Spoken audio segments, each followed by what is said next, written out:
the most basic document of citizenship, he was treated not as a Kenyan, but as a suspect, an illegal alien. Every time he was asked for extra documents, subjected to additional vetting, and sent from office to office year after year. Osman was not alone. For more than 6 decades, this was the lived experience of hundreds of thousands of Kenyans in northern Kenya.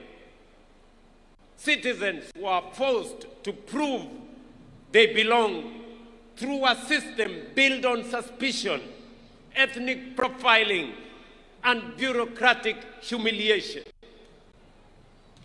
How could Osman and countless others like him be expected to pursue their dreams and build their future?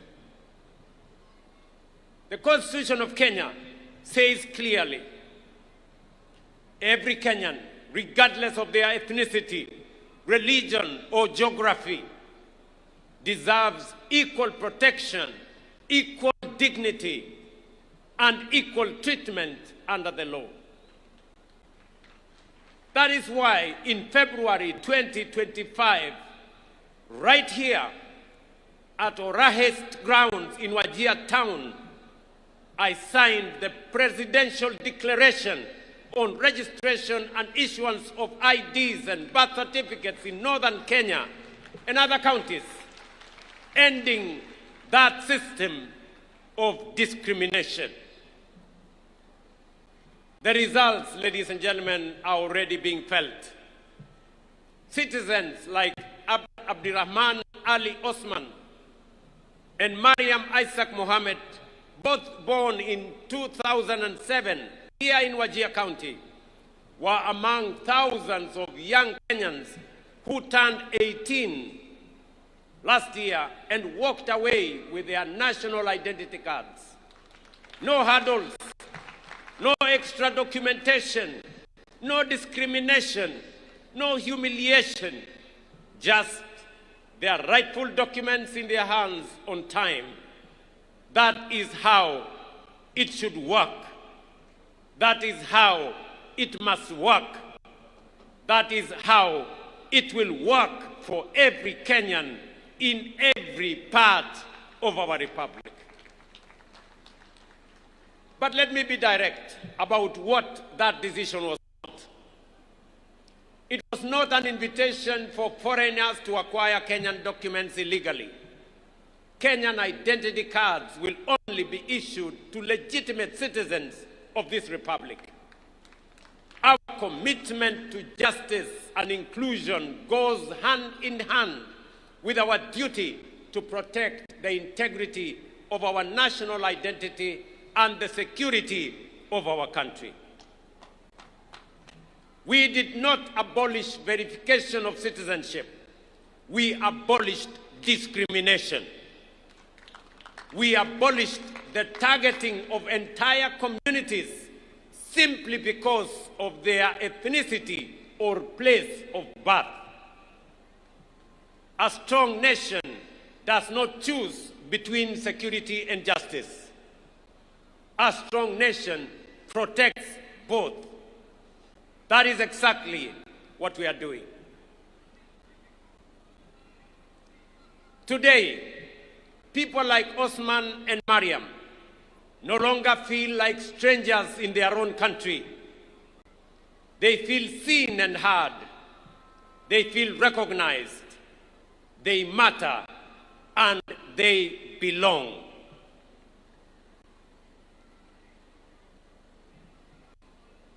Ladies and gentlemen,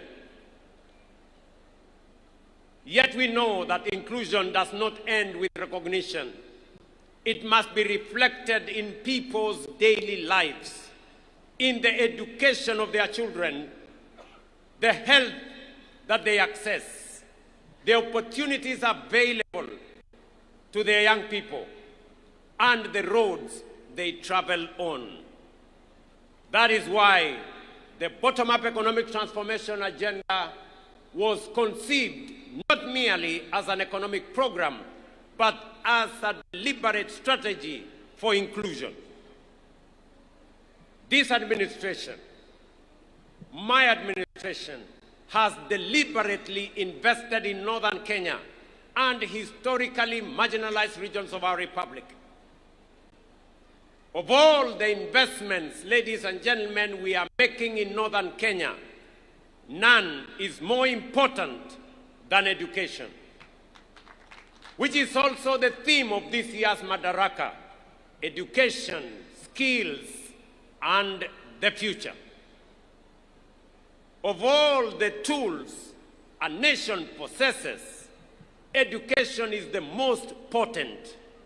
It is the bridge between promise and possibility, between poverty and prosperity, and between exclusion and belonging. Unlike in 1963, the next frontier of Kenya's liberation will not be fought on conventional battlefields. It will be won in classrooms and lecture halls, laboratories and workshops, and in innovation hubs. The nations leading the world today and their position: South Korea, Malaysia, Singapore, invested in science, technology, engineering, and mathematics education and became a technology powerhouse. Singapore turned it to its people into the greatest resource. Finland built a knowledge economy through sustained investment in learning. Kenya is decisively moving in that direction. The competence-based education and training system is transforming what learning means in Kenya. It is equipping our children not merely to pass examinations, but to think critically, solve problems, innovate, and compete on the global stage. It is designed around a simple but powerful belief that every child has unique abilities and talents worth discovering, nurturing, and unleashing. What particularly encourages me is that 52% of learners in the first ever grade 10 cohort have chosen the STEM pathway. This tells us that a new generation is rising, one that will drive Kenya and Kenya's industrial transformation, power our technological advancement, and build the innovation economy that will define our nation's next chapter. That is why this administration has made education not just a priority, but the foundation of our future. No nation can rise above the knowledge, the capabilities, and the skills of its citizens. Our education budget has grown from 500 billion in 2022 to over 702 billion today. We have hired more than 100,000 teachers in just 3 years, with 20,000 more set to be hired this year, making it one of the most ambitious teacher recruitment drives in our nation's history. Most importantly, and as a source of pride for the people and leaders of northern Kenya, 3 years ago, we agreed that the lasting solution to teacher shortages in this region was to train more local teachers. That is why we operationalized the Wajir and Kutulo and Mandera Teachers Training Colleges to complement Garissa Teachers Training College. Today, through this affirmative action program, A record 1,800 local teachers from the 3 counties of Wajir, Mandera, and Garissa have been employed and will be deployed in the region. Additionally, 4,616 young people from this region are enrolled in teacher training colleges, the highest number in our history. This is how lasting solutions are built, by investing in people. On infrastructure, we have built 23,000 classrooms and a further 1,000 laboratories are under construction, many of them in ASAL regions that have waited for too long for modern learning facilities. At the same time, more than 850,000 young Kenyans are enrolled in our technical, vocational education colleges, acquiring the skills, the tools, and the confidence needed to build this nation with their hands from the bottom up. Here in Wajir and across northern Kenya, our commitment is this: no child will be denied the opportunity to learn because of geography or historical neglect. School feeding programs are already supporting 2.4 million learners in arid and semi-arid regions. While we continue to deploy teachers, build infrastructure, and expand digital connectivity across this region. Yet, some children in northern Kenya and other marginalized regions remain outside the formal education system because of certain alternative learning pathways that have not been adequately recognized or accommodated within our education framework. This challenge is particularly evident in the absence of a clear framework to recognize and integrate Tuksi, Madrasa, and the program for pastoral instructions into the national education system. Today, I direct the Cabinet Secretary for Education to engage all relevant stakeholders and take the necessary measures under the Basic Education Act to consult widely and recommend appropriate measures for the formal integration of the same. This will ensure that every child, regardless of background or circumstance, has a recognized pathway into learning, skills, and opportunity. Every child deserves a door into learning. It is our duty to open every door. Yet, operating and opening the door for opportunity is only part of the journey. Inclusion must also mean access to quality healthcare, dignity, and well-being for every citizen. Today, of the 31.5 million Kenyans registered with the Social Health Authority, about 800,000 are residents of Wajir, Garissa, and Madaraka counties, representing one of the most significant expansions of healthcare inclusion since independence. To date, SHA has paid 8.1 billion Kenya shillings in claims for services provided in these 3 counties, demonstrating the transformative impact of this reform on access to quality healthcare. Beyond healthcare, ladies and gentlemen, inclusion must translate into opportunity for our young people. Already, more than 2,500 youth across all 30 counties of Wajir County have benefited from the Nyota program through business support, capital, training, and mentorship. Across Wajir, Garissa, and Mandera counties, more than 7,200 young people are beneficiaries. We are also investing in Jitume digital hubs, ICT centers, digital skills programs, and digital infrastructure so that a young person in Wajir can compete with any person in Kenya and globally.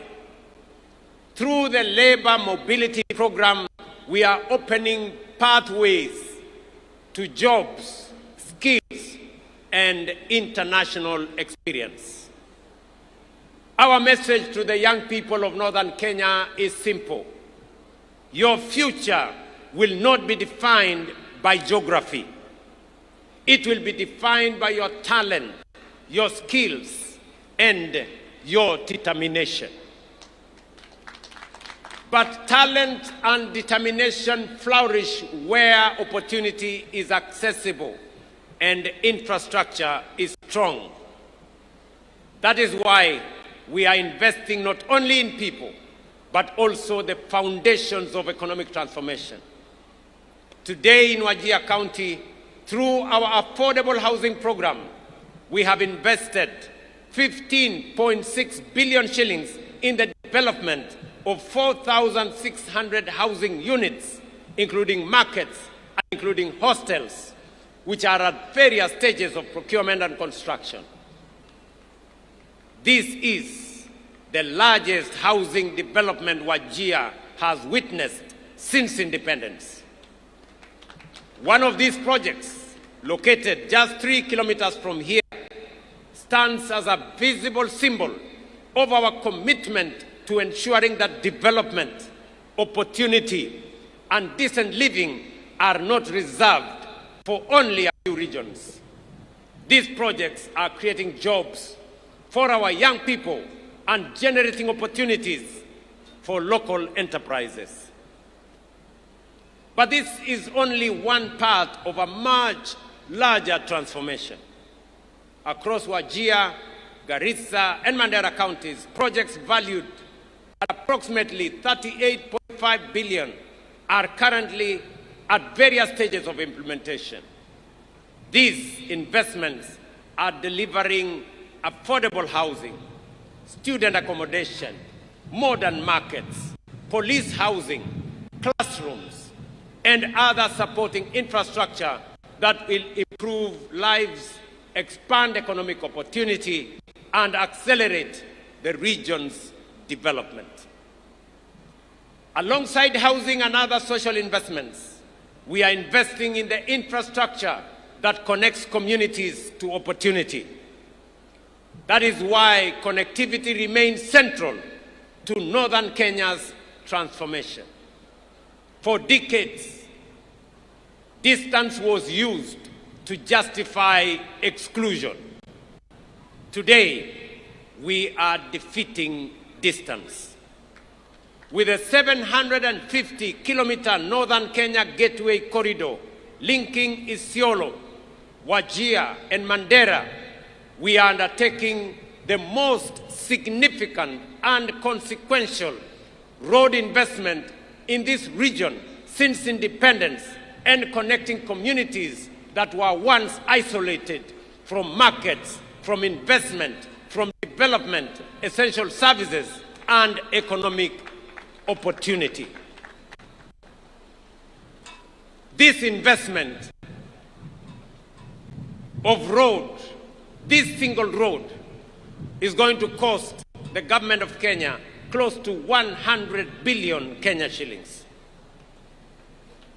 Si munajua ile barabara ya kutoka Isiolo, ile inakuja Modokashi, inateremka inaenda Samata, inakuja mpaka hapa Wajir, alafu inatembea hapa Tarbaj, iende Kotulo, iende Kobo, iende Elwak, Gare, alafu ifike kule Mandera. Yes. Na pia ile barabara inatoka kule Lamu kuja Garissa, iende kula Mawe na kuungana na hii barabara pale Isiolo. Ladies and gentlemen, this is more than a road project. It is a bridge between exclusion and opportunity, between neglect and investment, and between the Kenya that was and the Kenya that we are building together. And then there is livestock. Here in Wajir and across northern Kenya, livestock is more than an economic activity. It pays school fees, feeds families, creates jobs, drives trade, and in difficult times, sustains entire communities. The sector contributes about 12% of Kenya's GDP and 42% of agricultural GDP. In the ASAL counties, it accounts for more than 90% of employment and above 95% of household incomes. Yet for decades, pastoralism was regarded as one of Kenya's most valuable economic assets, while receiving limited support in animal health, markets, infrastructure, and financing. We are changing that through one of the most significant livestock restocking programs in recent years. We have distributed more than 52,000 sheep, goats, and cattle to over 10,000 households across 16 arid and semi-arid lands, helping families rebuild livestock wealth lost through drought and other shocks. To strengthen pastoral livelihoods, we have vaccinated more than 10 million animals, expanded local vaccine production to over 123 million doses, established feedlots and hay storage facilities, restored more than 300,000 hectares of degraded rangelands, expanded breeding programs, and strengthened livestock training, marketing, and market infrastructure, including here in Wajir. Today, we are also deploying an additional 2,000 agripreneurs for our ASAL counties, seated right here in our midst. They will provide last-mile agricultural advisory services, connect pastoralist communities to markets and finance, and support the transition to climate-smart agro-pastoralism and more resilient livelihoods. Together, with the 5,000 already in place, we now have 7,000 agripreneurs driving agricultural transformation across our country. The results of this deliberate intervention are already visible.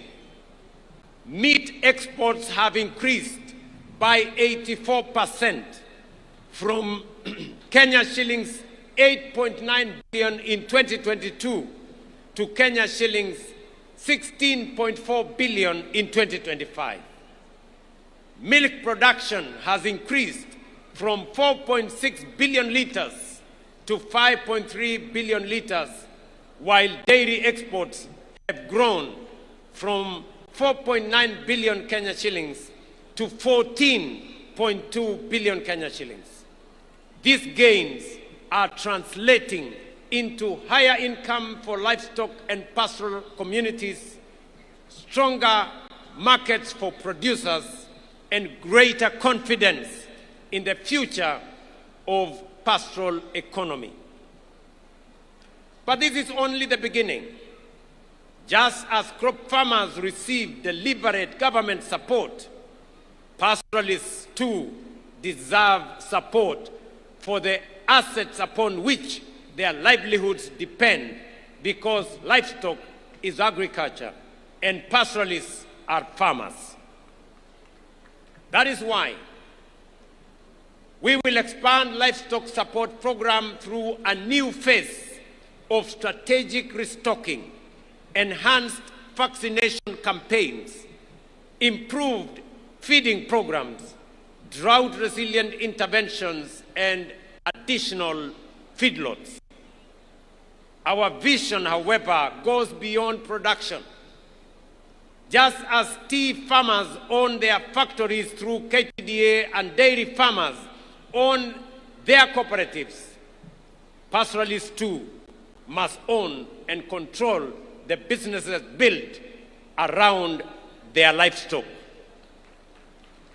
That is why we are establishing a Kenya shillings 5 billion county livestock investment company initiative to support more than 350,000 pastoralists across 21 ASAL counties to form and own livestock investment companies.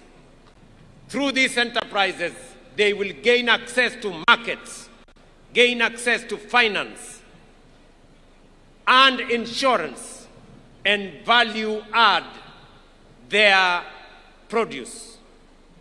In phase 1, the initiative will improve the livelihoods of more than 2 million household members.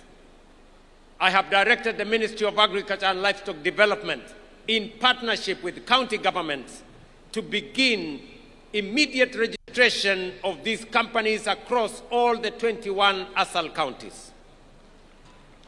We will also operationalize the Livestock Enterprise Development Fund, establish a national strategic fodder reserve, strengthen pastoral cooperatives, fully roll out the animal identification and traceability system, and invest in the infrastructure needed to unlock premium export markets across Africa, the Middle East, and beyond. We must move beyond live animals exports to higher value products such as meat, leather, and dairy.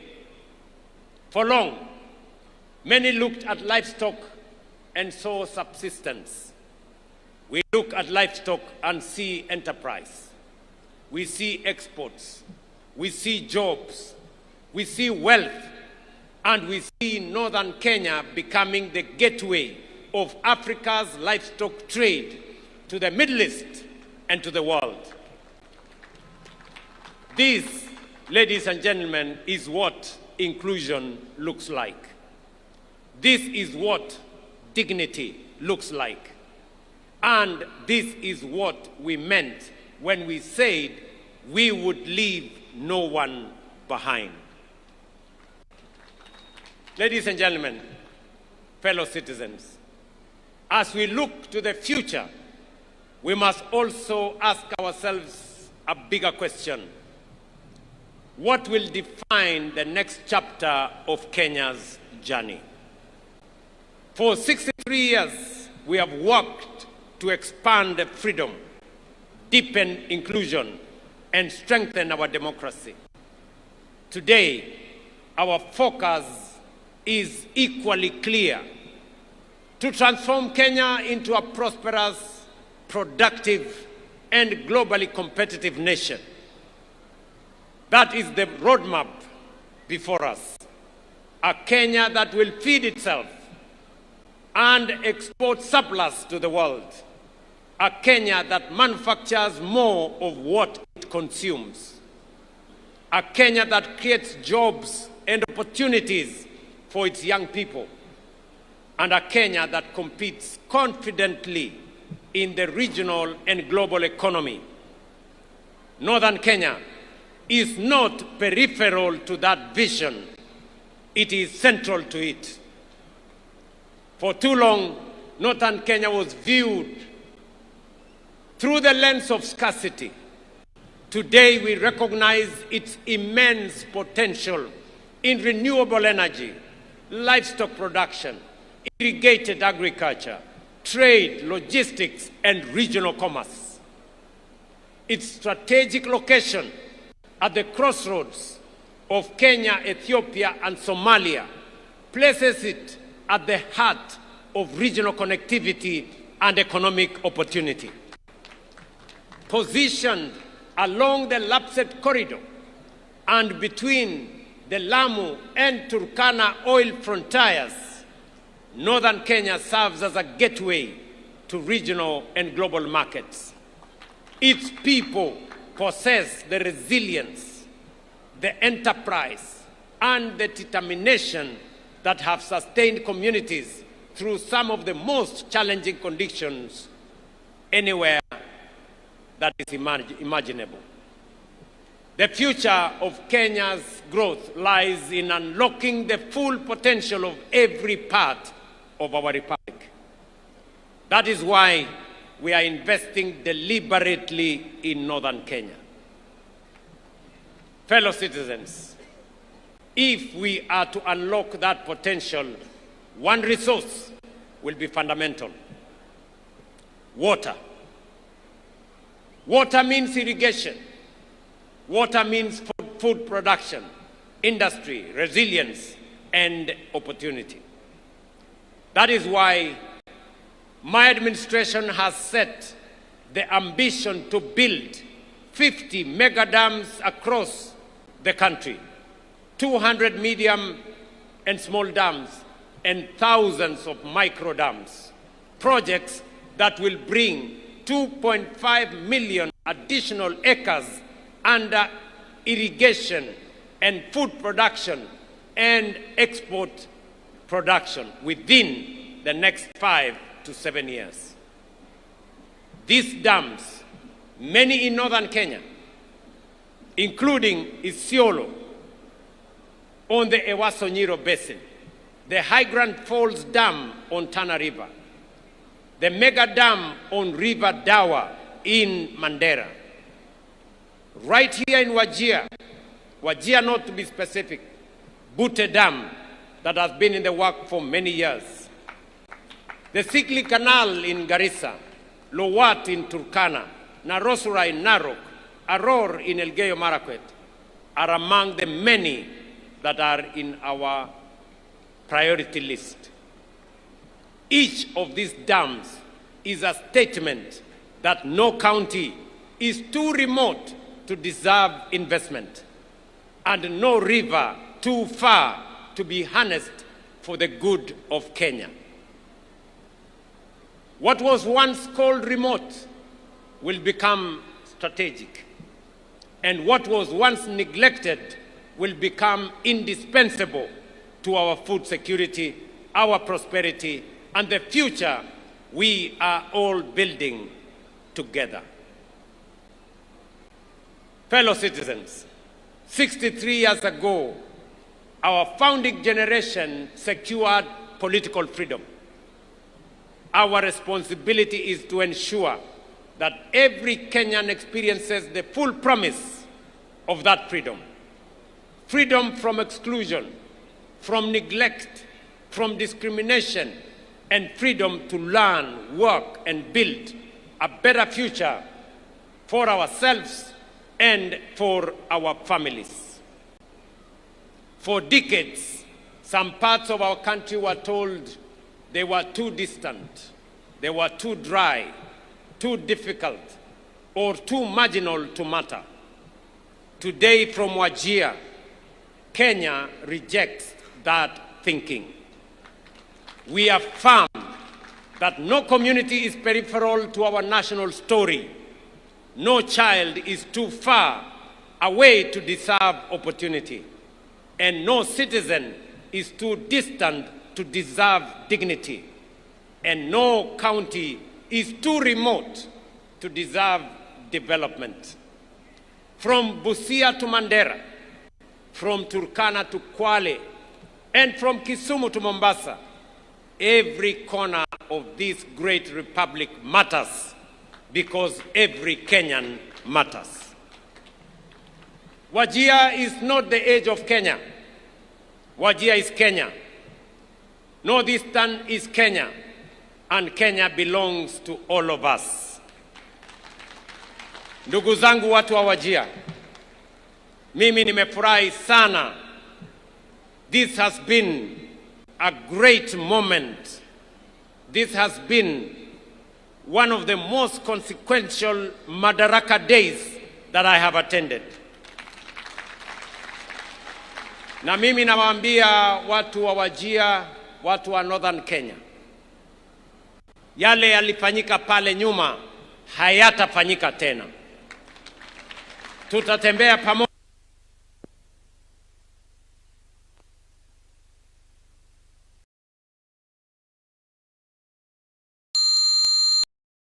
jengo kwa muda mfupi.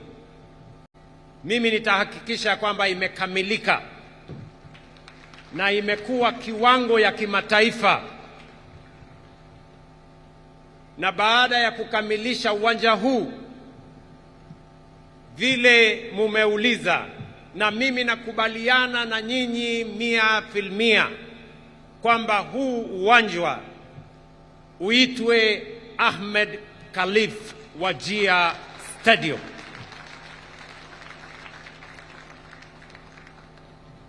Mbali na uwanja huu ambao tunajenga na zile miradi nyingine yote ambayo yanaendelea katika kaunti hii na Northern Kenya kwa ujumla,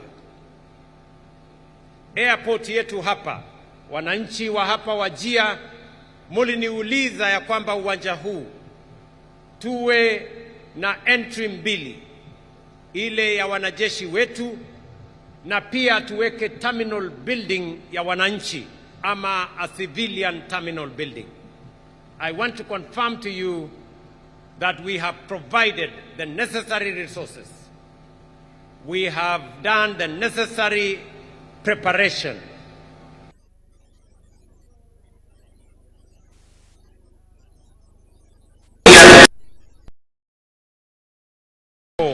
Of Wajir County and their visitors. Vile vile nataka nitangaze nikiwa hapa Wajir. Hapa Wajir imesemekana ya kwamba ni mahali pa watu kukutana na ni mahali pa amani. Ndio jina hasa ya Wajir.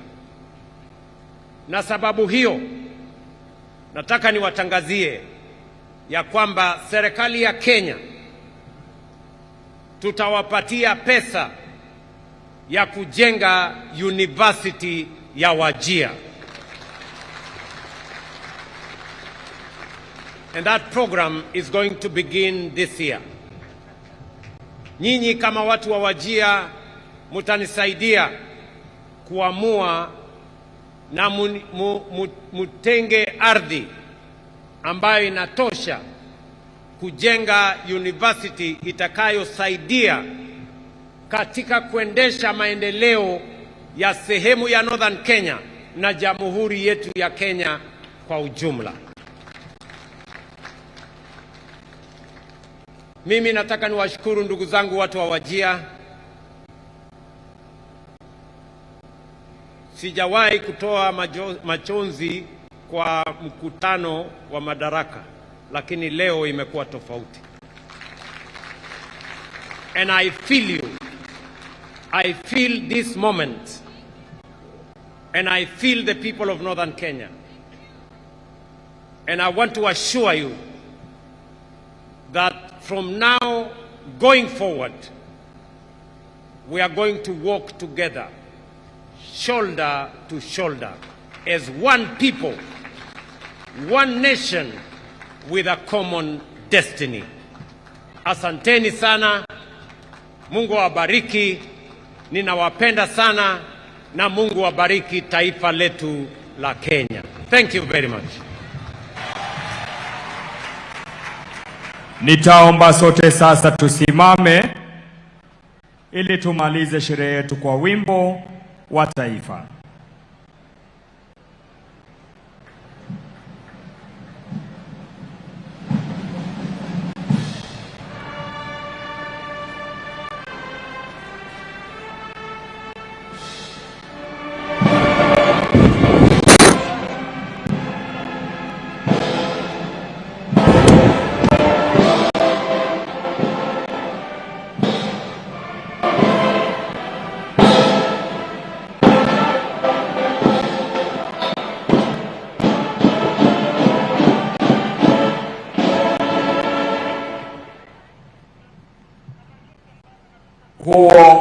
utakaokuwa mwisho wa sherehe yetu za siku ya leo. Niombe viongozi wetu kumpa Mheshimiwa Rais nafasi kuondoka nitakapokuwa nikitangaza itifaki za kuondoka. Nafasi hii Mheshimiwa Daktari William Ruto, Rais wa Jamhuri ya Kenya na Amiri Jeshi Mkuu wa Majeshi ya Ulinzi, pamoja na Mama Taifa Bi Rachel Ruto wataondoka kwa hiari yao wakisindikishwa na Mkuu wa Majeshi ya Ulinzi Jenerali Charles Kahariri. Ni zamu ya Mheshimiwa Rais wa Jamhuri ya Kenya, na niombe viongozi wale wengine tutulie ili tuweze kuongozwa katika itifaki za kufumukana. Anaondoka kwa sasa Mheshimiwa Rais baada ya kutuongoza katika sherehe iliyobambwa makala ya 63 sherehe ya Madaraka hapa katika uga wa Wajir. Kauli mbiu masuala ya elimu, ubunifu na hata maisha ya usoni. Ni zamu yake sasa Mheshimiwa Rais Daktari William Ruto, Rais wa Jamhuri ya Kenya na Amiri Jeshi Mkuu wa Majeshi ya Ulinzi, Mama Taifa Bi Rachel Ruto wakisindikishwa na Mkuu wa Majeshi ya Ulinzi Jenerali Charles Kahariri kuweza kuondoka. Thank you, Your Excellency.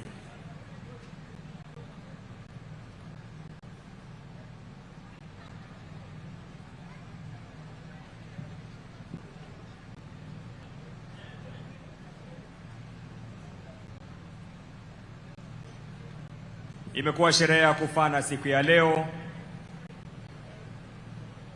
ikiwa ni makala ya 63 sherehe ya Madaraka. Nikizidi kuwahimiza viongozi tu kuwa watulivu ili tuweze kuwaongoza katika itifaki ya kuondoka.